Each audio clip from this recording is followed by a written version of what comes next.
Hi everyone, இன்னைக்கு சூர்யா மாரி சீரியலில் பயங்கரமான ஒரு ப்ரோமோ வந்திருக்கு. அதை பற்றி தான் நம்ம பார்க்க போகிறோம். இந்த வீடியோ பிடிச்சிருந்தா லைக் பண்ணுங்கள் அண்ட் சப்ஸ்கிரைபும் பண்ணுங்கள்.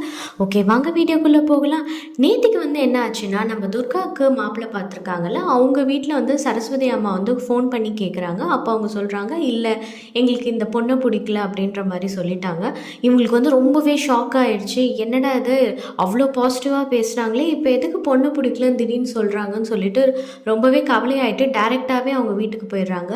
ஸோ அங்கே போனோடனே அவங்க சொல்கிறாங்க, பிடிக்கலன்னு வச்சுக்கோங்களேன், எதுக்கு இப்படி ரொம்ப கம்பல் பண்ணி கேட்குறீங்கன்னொன்னே ரொம்ப நேரமாக கம்பல் பண்ணதுக்கப்புறம் அவங்க சொல்கிறாங்க, உங்கள் பொண்ணோட ஜாதகத்தை பார்த்தாலே சொல்லிட்டாரு ஜோசியக்காரர், இந்த பொண்ணு செத்து 4 வருஷமாச்சு. ஸோ இந்த பொண்ணு உயிரோடு இருக்கிறது சான்ஸே இல்லை அப்படின்ற மாதிரி சொல்லிட்டேன்னு சொன்னார். ஸோ அதை கேட்டு எங்களுக்கு ரொம்ப ஷாக் ஆகிடுச்சு. எங்களுக்கு இருக்கிறதே ஒரே பையன், நான் இந்த மாதிரி ஒரு குழப்படியான ஒரு இதில் இருக்க நான் என்னோடய பையனை கொடுக்க மாட்டேன் அப்படின்ற மாதிரி சொல்லிடுறாங்க. இவங்களுக்கு ஒன்றுமே புரியல, ரொம்ப குழப்பத்திலே அப்படியே வந்துடுறாங்க. வந்துட்டு அதுக்கப்புறமா கோயிலுக்கு போகிறாங்க. ஏன்னா கடவுள் தான் இங்கே ஒரே சொல்யூஷன்ற மாதிரி.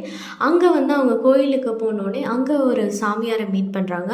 அவர் கூப்பிட்றாரு, வா மகளே வா அப்படின்னு சொல்லிட்டு, அவர் உனக்கு நீ மனசில் என்ன யோசிச்சுட்ருக்க, என்ன உனக்கு குழப்பம், இது எல்லாமே எனக்கு தெரியுது, நான் சொல்கிற மாதிரி நீ செஞ்சின்னா உன் குழப்பம் தீரும் அப்படின்ற மாதிரி சொல்கிறாங்க.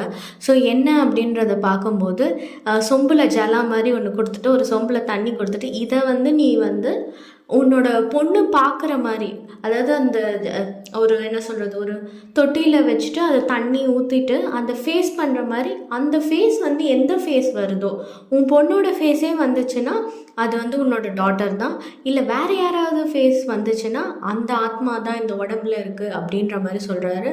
இவங்களுக்கு நம்ம எதுவுமே சொல்லலையே, பட் இவர் இவ்வளோ தூரம் சொல்கிறாருன்னு ரொம்ப ஷாக்காகவும் இருக்குது. திடீர்னு பார்த்திங்கன்னா அவங்களுக்கு அந்த ஃப்ளாஷ்பேக், ஒரு 4 வருஷத்துக்கு முன்னாடி அந்த இன்ஸ்பெக்டரும் அந்த எம்எல்ஏவும் பேசிகிட்டு இருந்தாங்களே, இவளுக்குலாம் விஷம் வச்சு கொடுத்துட்டு எப்படி உயிரோட வந்தா. ஸோ இதெல்லாம் அவங்க அப்படியே யோசிச்சு கோரிலேட் பண்ணிக்கிட்டே இருக்காங்க. ஸோ இதோட இந்த ப்ரோமோ முடியுது. என்னோடய வீடியோ பிடிச்சிருந்தா லைக் பண்ணுங்கள் அண்ட் சப்ஸ்கிரைபும் பண்ணுங்கள். தேங்க்யூ.